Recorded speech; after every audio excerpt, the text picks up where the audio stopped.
Update 8 is finally here, and I thought why not show my first 250 hours in this save, as it's the perfect opportunity to see everything that we've done in the Let's Play series so far with Lumen enabled.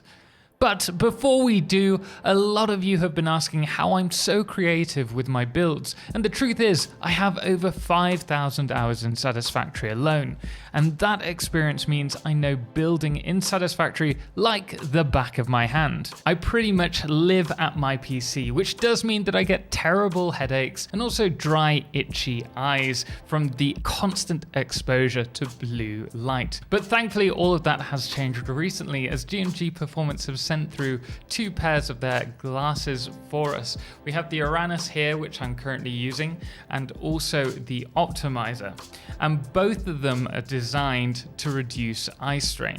And I've been using them, as I said, the last few days for my normal editing and recording in the evenings. And what I normally find is that after an hour or two, I start to get a really bad headache, and I put that down to just being tired or not drinking enough.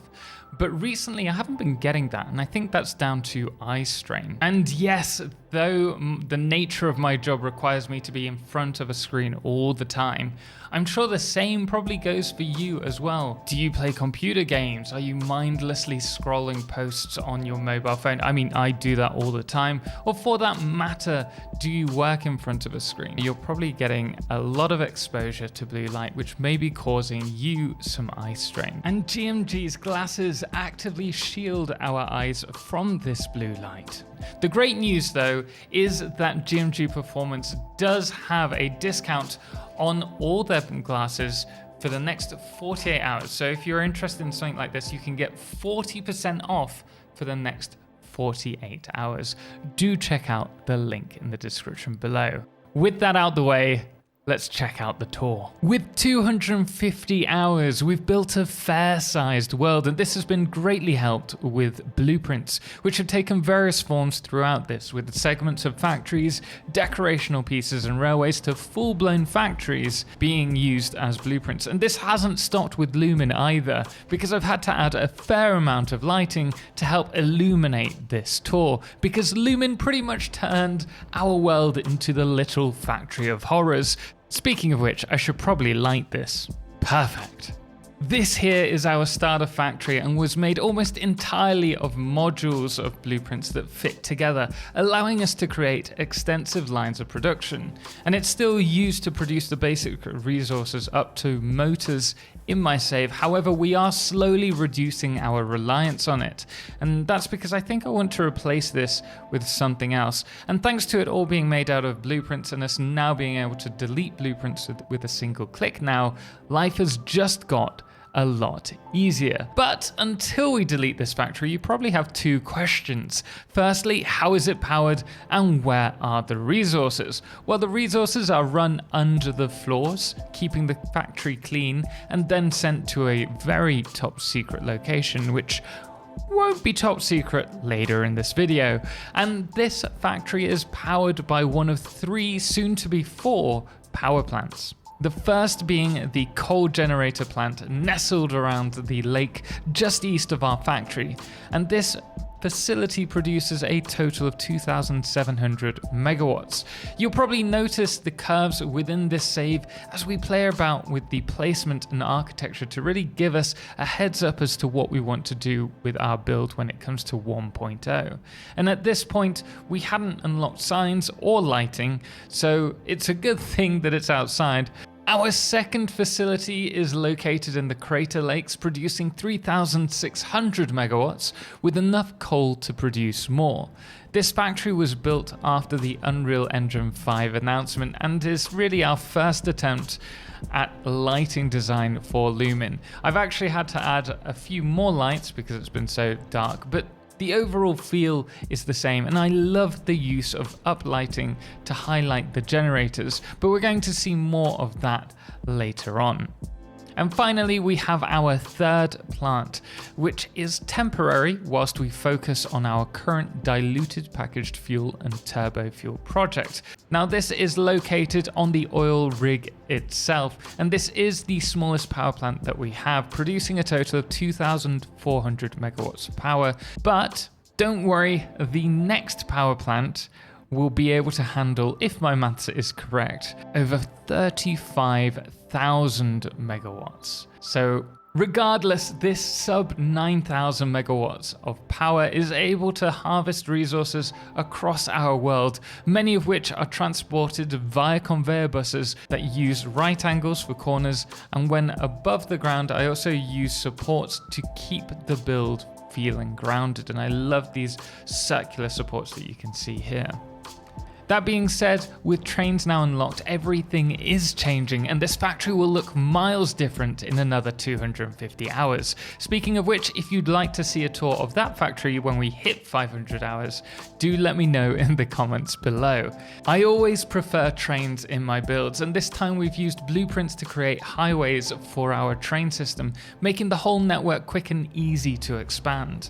On top of the network, we've also managed to add a personal monorail through blueprints that saves us any undue crashes, as the system is now fully automated. This system takes resources from the outer train stations, collecting resources and then dropping them off at our main train station, which features 4 stations for resources to be deposited and sent to the various factories. Or if it's raw, to our newly built scaling smeltery, which sorts all of the resources into various smelting lines and is currently able to run up to 4 dedicated Mark IV lines of iron, copper and caterium. And I have plans to expand this later, but until we have the 35,000 megawatts of additional power, we're going to struggle, as we have a small deficit of 21,000 megawatts currently. There's no way we can run it all at once. Now, the plan is for the smeltery to send items to dedicated factories, as currently we're pulling resources to our current factories, such as the heavy modular frame factory or in the grassy plains.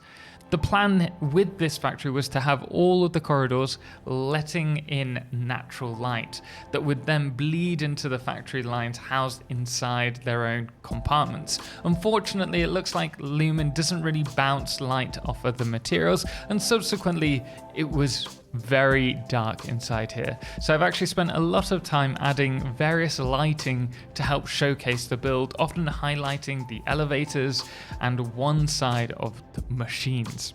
But this allowed me to play about a lot more with uplighting, side lighting, and normal down-facing lighting. And I have to admit, I'm surprised at just how much I've learned from this. But don't worry, I'll share all my tips with you in an upcoming video. Also, if you do want to run around this save, it is available to our Patreon. So if that does interest you, you can find the link to that below.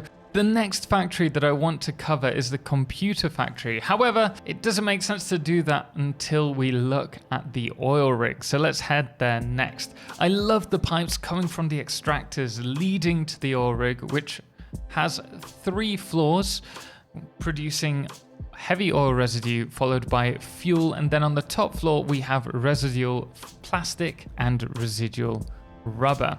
This is then sent back to the main factory. This is probably my most industrial designed build to date. And though it's not my normal style, I'm pretty happy with the overall design. However, the recipes that we use here are hardly the most efficient recipes, which is why I'm working on the diluted fuel project. So before we head to the computer factory and storage, which are in my eyes the best parts of my factory, let's check out the new project. Located just north of the oil rig, we have 2 train stations. The first takes resources from our one-click modular frame and rotor factory, as well as the surrounding copper nodes, and takes them back to the main factory. The second train station is in place, ready to import iron and copper ingots, to then move to the diluted fuel setup for producing the empty canisters. Now, approaching the factory, we have a little passageway which runs along the crude oil pipe to a logistics floor, with the crude oil being sent up, ready to be turned into heavy oil residue, and then we have the diluted packaged fuel, which will follow on from that. The walkway past the signs, however, leads to the top floor and allows for easy traversal with the iron and copper constructors directly in front. This actually splits us off from the oil processing part to the left section of this build, and then the water, empty canisters and packaging section in the right section. The fuel, once produced, will be unpackaged and then sent to either fuel generators or turned into turbo fuel. But hopefully this will allow us to run the computer factory, which is located in the main area, as well as many other factories that we're still to have developed. Needless to say, the computer factory is the newest factory to be built and running using Caterium alternate recipes. This was built with Lumen in mind, but having not considered the location of the sun, it has still required extensive lighting work. Each of the segments though do have their own style of lighting, from the pure smelting refineries to the power storage and circuit board assemblers, with all resources leading to the manufacturer to produce computers. The lighting in here is a little overpowered, but I do plan on changing this at a later date. With the finished product in mind, let's now head to the storage facility, which is located next to the starter facility. All resources feed around the facility, which still needs a lot of work given I want to add a factory above. There's also a personal train above this, and originally I had planned for this to take construction parts to any factory that I'm working on. However, I think I'll have to redesign a larger storage facility for that because there's not enough space here for everything. Speaking of which, let's check out the storage section below. It is limited in space, but everything that's not sent to here or is overflowed from behind does go to the awesome sinks. I really do feel the lighting here is mind-blowing, and it really does show what Lumen can do, although this is just scratching the surface. It's just the start. But if you're wanting lighting tips, you're going to have to subscribe for more, as that does bring us to the end of this tour. If you are looking for decoration tips, do check out the video in the end screen now, and I'd like to say a huge thank you to GMG Performance Glasses for sponsoring this video. And remember, the link is in the description below. You can get 40% off for the next 48 hours. But we are going to leave it there. Special thanks does go to all of our amazing supporters on Patreon, most notably our Solarclipse patrons, James Owen, Firefless and Treble, as well as our Lunars, the Calamity, Ben, Star, Shoku the Emin Wolf, and That Dude AW, as well as our Blood Moon of the day, which today is Viking Brit. Until next time, as always, ciao for now.